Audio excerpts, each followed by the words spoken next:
찬송가 323장 찬송하시겠습니다.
아멘. 기도하겠습니다. 오늘도 살아 역사하시며 우리를 구원하시기 위해서 오래 참으시는 거룩하신 아버지 하나님, 3일 예배로 하나님의 성호를 찬양하며 말씀을 강론하게 하시니 감사와 찬양을 드립니다. 특별히 요한계시록을 통해서 계시하신 우리의 구원의 경륜을 깨달아 알 수 있도록 도와주옵시며 끝까지 포기하지 아니하시고 우리를 구원하시기 원하셔서 오래 참으시는 하나님의 은혜와 사랑을 깨달아 알 수 있도록 도와주옵시며 우리가 말세의 지말을 준비해서 하나님 앞에 온전히 설 수 있는 믿음의 삶으로 인도해 주시옵소서.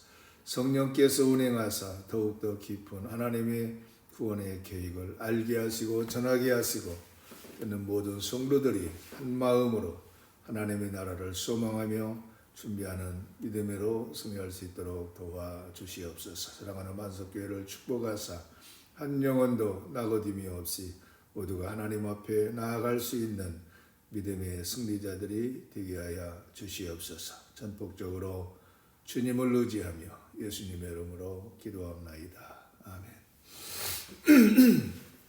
하나님 말씀 봉독합니다. 요한계시록 12장 1절로 2절 말씀 제가 봉독하겠습니다. 하늘에 큰 이적이 보이니 해를 옷 입은 한 여자가 있는데 그 발 아래에는 달이 있고 그 머리에는 12별의 관을 썼더라. 이 여자가 아이를 베어 해산하게 되매 아파서 애를 쓰며 부르짖더라. 아멘. 여러분, 오늘 본문은 요한계시록의 중심에 놓인 장면으로 하늘과 땅의 전쟁, 또 교회와 사탄의 대결, 그리고 구속사의 핵심 진리를 담고 있습니다. 요한은 하늘에 큰 이적이 보였다 이렇게 말합니다. 헬라어로 큰 이적은 세메이온 메가라는 말인데 단순한 기적이 아니라 하나님의 구속 계획을 드러내는 하늘의 표징을 의미합니다. 그리고 요한이 본 그 여인은 한 개인이 아니라 하나님께서 역사 속에서 세우신 언약 백성 곧 교회를 상징하는 존재입니다. 여러분, 하늘의 환상 속에 여인이 등장한다고 하는 것은 교회의 존재가 단순히 지상의 종교 조직이 아니라 하나님의 영광과 계획 속에 포함된 하늘의 실체임을 보여줍니다. 요한이 본 여인은 해를 입고 발 아래는 달을 두었으며 머리에는 12별의 관을 썼습니다. 이 표현들은 단순히 화려함을 의미하지 않습니다. 해는 하나님의 영광을, 달은 세상의 변화를, 그리고 12별은 하나님의 백성의 완전함을 상징하고 있습니다. 즉 교회는 세상의 어둠 속에서도 하나님의 영광으로 덧입은 존재이며 세상의 변화를 딛고 서 있는 믿음의 공동체입니다. 여러분, 교회는 스스로 빛나는 존재가 아니라 해의 빛을 반사하는 달처럼 그리스도의 빛을 세상에 비추는 사명적 존재입니다. 그러나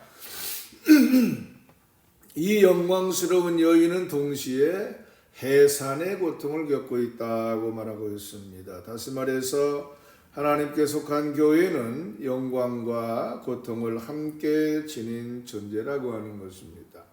즉 하나님의 나라가 확장되는 곳에는 반드시 고난이 있었고 생명이 태어나는 자리에는 눈물이 있습니다. 교회의 역사 또한 언제나 고통 속에서 생명을 낳고 또 핍박 속에서 부흥했던 구속사의 역설로 가득합니다. 따라서 오늘 우리는 그 하늘의 여인 속에서 교회의 본질을 다시 봅니다. 여러분, 교회는 단지 존재하는 공동체가 아니라 하나님의 뜻을 해산하는 공동체, 세상을 향해서 생명을 낳는 하늘의 여인입니다. 사랑하는 성도 여러분, 요한이 본 여인은 해를 입고 발 아래는 달이 있으며 머리에는 12별의 관을 썼다 이렇게 말합니다. 이 모습은 단순히 아름답고 또 신비로운 존재를 묘사하는 것이 아닙니다. 해는 성경에서 하나님의 영광과 의를 상징합니다. 그러므로 여인이 이 해를 입었다고 하는 것은 교회가 세상의 빛으로 서는 것이 아니라 하나님의 빛으로 덧입은 존재라고 하는 뜻입니다. 교회의 영광은 인간의 노력이나 제도에서 오는 것이 아니라 전적으로 하나님의 은혜와 임재에서 비롯됩니다. 또한 그 발 아래에 있는 달은 세상의 변화무쌍한 흐름을 상징합니다. 여러분, 달을 보면 늘 차고 또 기울며 변하지만 여인은 그 위에 서 있습니다. 이는 교회가 세상의 문화와 또 가치관의 변화에 따라서 흔들리지 않고 하나님의 말씀이라고 하는 변치 않은 기초 위에 세워진 존재라고 하는 것을 보여주고 있습니다. 여러분, 세상은 늘 변하지만 진리 위에 선 교회는 결코 무너지지 않습니다. 그리고 머리에 쓴 12별의 관은 하나님의 백성의 완전함과 영광을 상징합니다. 12지파와 또 12사도를 아우르는 이 상징은 교회가 하나님의 언약 공동체로 완성된 구속사의 중심에 서 있다고 하는 것을 의미하고 있습니다. 여러분, 이 관은 또한 승리의 상징이기도 합니다. 사탄의 권세가 아무리 강할지라도 하나님께서 세우신 교회는 그 머리에 승리의 면류관을 얻게 될 것입니다. 결국 이 여인은 하늘에 속한 교회, 하나님의 영광에 옷 입고 영광으로 옷 입고 진리 위에 선 거룩한 공동체를 나타낸다 이렇게 말씀을 드립니다. 사랑하는 성도 여러분, 교회는 세상의 조직이 아니라 하나님의 임재의 통로입니다. 우리의 빛은 우리 자신에게서 나오지 않습니다. 오직 주의 영광이 우리 위에 임할 때에 교인은 해처럼 빛나며 어둠 속에서도 하나님의 구속의 역사를 드러냅니다. 여러분, 요한은 이어서 이 여자가 아이를 베어 해산하게 되매 아파서 애써 부르짖더라 이렇게 기록합니다. 여러분, 이 여인의 고통은 단순한 육체적인 고통이 아니라 하나님의 구속사가 이 세상 속에서 이루어지는 역사적 고통의 상징입니다. 여기서 해산하다라고 하는 말은 헬라어로 오디노라고 하는 말인데, 이는 단순히 출산의 아픔이 아니라 존재 전체가 뒤흔들린 만큼 깊은 고통을 의미합니다. 즉, 이 여인은 교회를 대표하며 또 교회는 세상의 반대와 박해 속에서도 복음을 낳는 영적 해산의 사명을 감당하고 있는 것입니다. 그러나 이 고통 속에서도 하나님은 결코 침묵하지 아니하였습니다. 여인이 부르짖는 그 자리가 바로 하나님의 나라가 태어나는 자리입니다.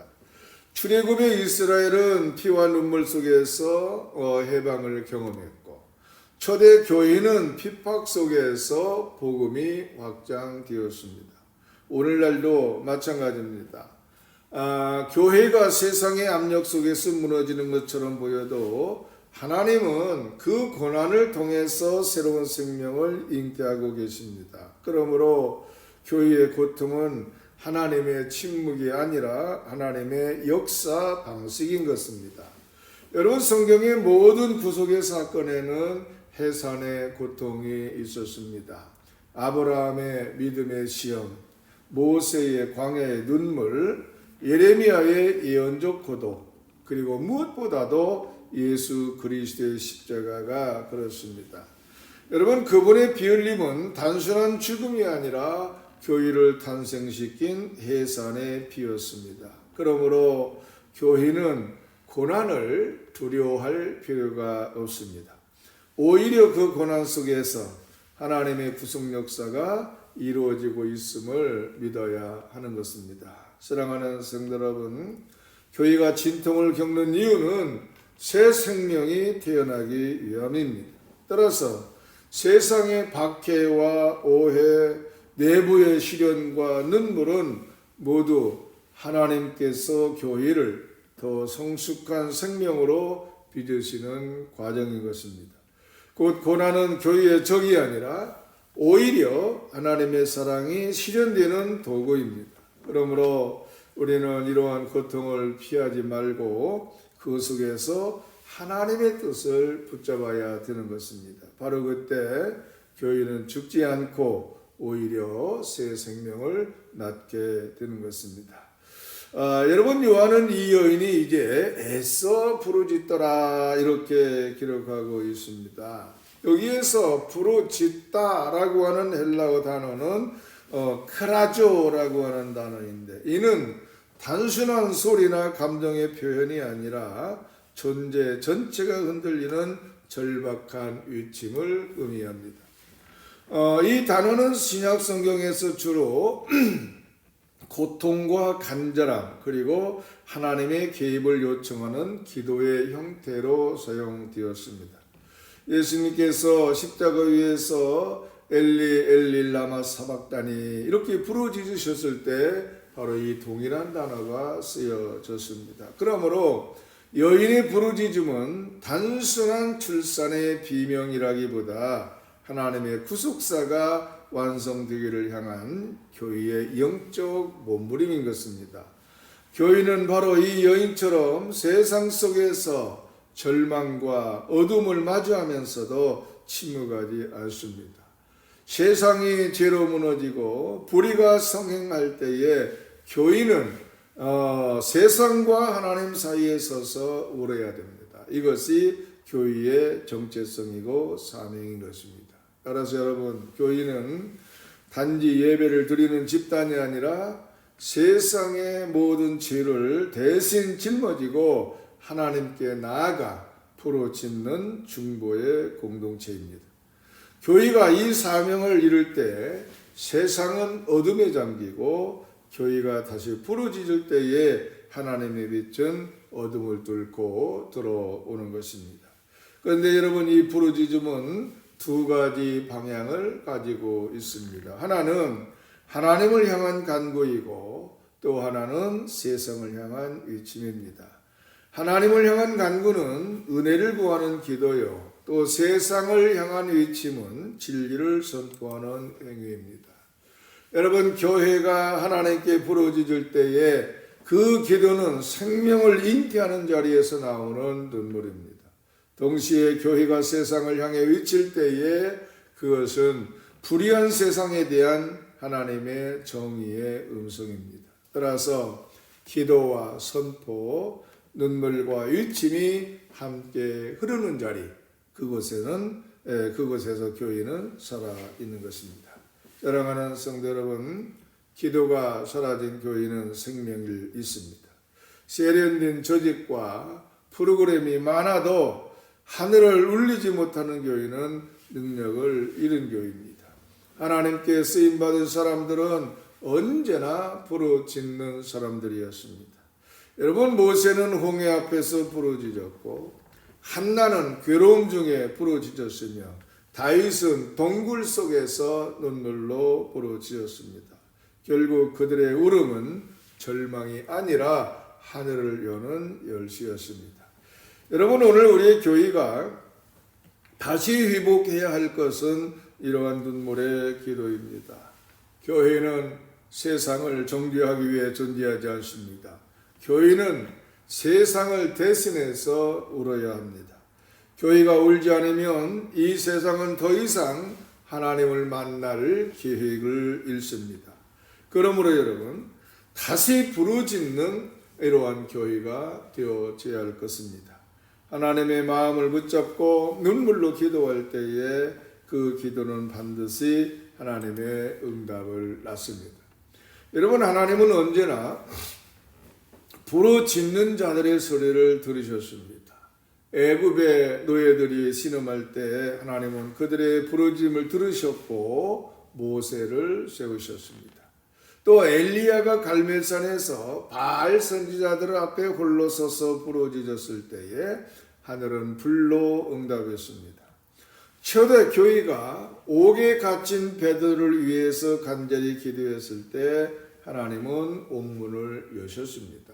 하나님은 여전히 부르짖는 교회를 통해서 역사하시고 계시는 것입니다. 그러므로 여러분, 이제 우리가 정말 부르짖어 기도하는 것 부끄러워하지 마십시오. 눈물로 기도하는 교회는 결코 무너지지 않습니다. 부르짖는 성도의 가정에는 하나님의 평강이 임하고 부르짖는 교회에는 성령의 능력이 임합니다. 우리가 다시 그 자리로 돌아가야 합니다. 하늘을 향해 부르짖는 자리, 눈물로 하나님의 뜻을 붙드는 자리, 거기서 교회는 다시 태어나고 세상은 새로워지는 것입니다.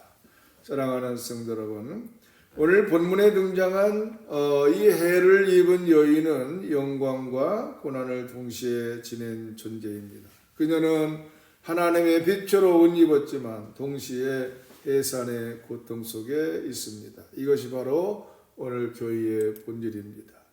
여러분, 교회는 하나님의 영광을 덧입은 하늘의 공동체이지만 세상 속에서는 여전히 고통을 통과하며 하나님의 뜻을 이루어가는 존재입니다. 그리고 그 믿음의 사람은 고난을 피하지 않습니다. 오히려 그 속에서 하나님의 영광을 드러냅니다. 또한 고난은 교회의 패배가 아니라 하나님의 생명이 세상 속에서 태어나는 통로인 것입니다. 그러므로 여러분, 이제 우리가 겪는 어려움과 눈물은 결코 헛되지 않다고 하는 것을 깊이 깨닫기를 바랍니다. 하나님은 그 고통을 통해서 교회를 정결하게 하시고 세상의 어둠 속에서 빛을 더 선명하게 드러내게 하십니다. 여러분, 우리는 이 시대의 여인입니다. 하나님의 영광을 덧입고 해산의 고통을 견디며 복음을 세상에 낳는 하나님의 교회인 것입니다. 따라서 우리의 눈물이 생명의 씨앗이 되고 우리의 인내가 구원의 길을 여는 역사가 일어날 것입니다. 사랑하는 성도 여러분, 오늘 이 말씀 앞에서 우리는 다시 한번 결단해야 됩니다. 세상이 흔들려도 복음을 붙잡겠습니다. 고난이 찾아와도 믿음을 놓아서는 절대로 안 됩니다. 하나님의 교회는 사라지지 않습니다. 언제나 다시 일어나고 다시 빛을 발하며 다시 생명을 낳습니다. 그러므로 우리는 이 해를 입은 여인처럼 하나님의 영광 안에서 세상을 비추는 복음의 공동체로 살아가야 되는 것입니다. 오늘 이 믿음의 결단이 오늘 우리 안에서 새로워질 수 있게 되기를 주님의 이름으로 축원합니다. 기도하겠습니다. 거룩하신 아버지 하나님, 오늘 요한계시록의 말씀을 통해서 교회의 정체성을 다시 보게 하시니 감사를 드립니다. 해를 입은 여인처럼 우리 교회가 하나님의 영광으로 덧입게 하시고 고난의 날에도 믿음을 지키게 하여 주옵소서. 눈물의 해산 속에서 복음의 생명을 낳게 하시며 세상의 어둠을 비추는 교회가 되게 하여 주옵소서. 우리의 고통이 헛되지 않게 하시고 모든 인내가 주의 나라를 이루는 씨앗이 되게 하여 주옵소서. 감사드리며 예수 그리스도 이름으로 기도합나이다. 아멘. 찬송가 382장 찬송하시겠습니다.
어려운 시간도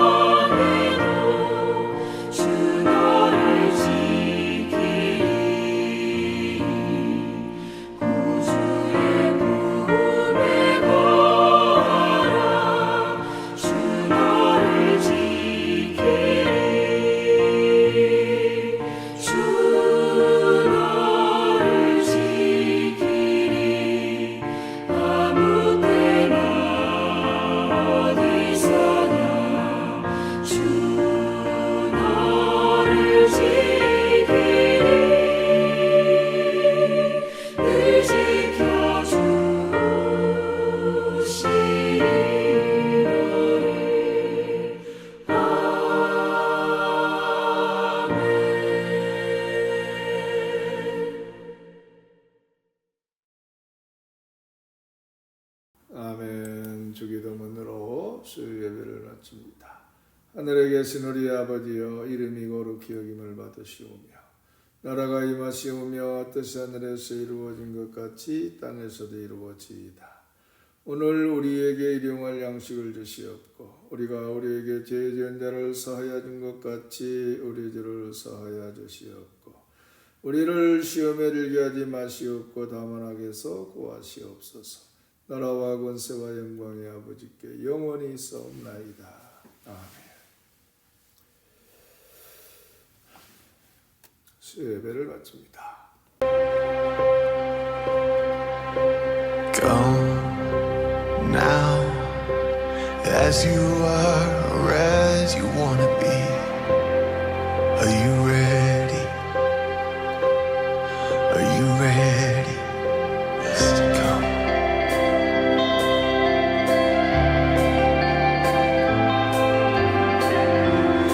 Are you ready? Are you ready? Come now, bring your hopes, your dreams, your doubts, your scars. Are you ready? Are you ready? Come now, bring your hurts, your fears, your faith, your heart. Are you ready?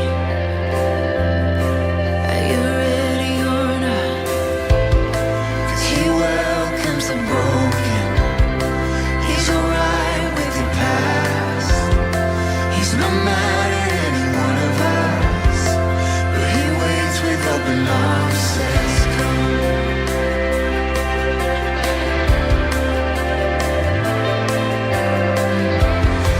Are you ready? Are you ready or not? He's a light and salvation. He's a rock solid hope. He's already done enough for us. He's already doing more. He's already won our battles. He's already paved the way. He's already gone ahead of us. And he's ready when we are. Now, for all we've seen, we ain't seen nothing yet. Are you ready? Are you ready?